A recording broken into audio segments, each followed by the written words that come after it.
Let's discuss this now with pollster and communication strategist Frank Luntz. So Frank, it's been a couple of days after this really horrific event for not just Donald Trump, but the country.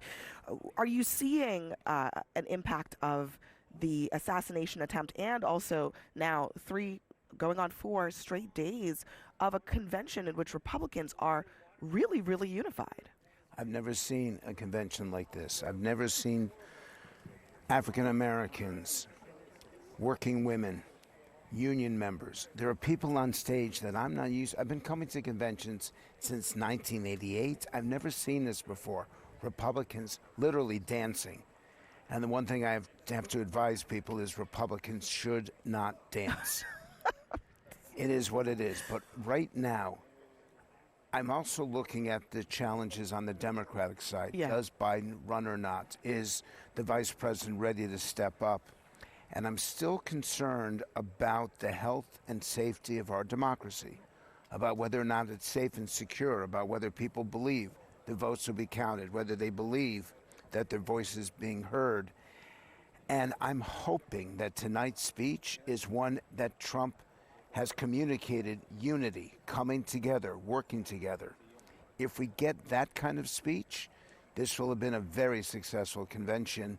And then it'll be up to the Democrats to follow suit. You saw J.D. Vance talking about his upbringing and blue-collar America, all of that. The idea here is that he's going to be the sort of emissary to the suburban parts of those states, Pennsylvania, Wisconsin, Ohio, and other parts of the country, to convert people who are skeptical about Trump. Do you see a path there based on your polling and your focus groups and all of that? Not only do I see a path, but they're looking for a two-party system again. It's not just Republican or Democrat. For these people, they feel ignored, they feel forgotten, and some of them even feel betrayed. I want to bring them back into this great experiment that we call America. I want them to feel like they have a role to play and that their voice is heard. J.D. Vance's speech is something that we've never heard at a Republican convention. Corporate America has got to be afraid. Democrats are opposed to them because of how they treat the working class. I mean, his speech might as well have been delivered at a Democratic convention on some of these economic issues that have been a part of the party's platform for years. And that's why I'm fascinated to see whether this holds, because this is a message that none of these people have ever heard before.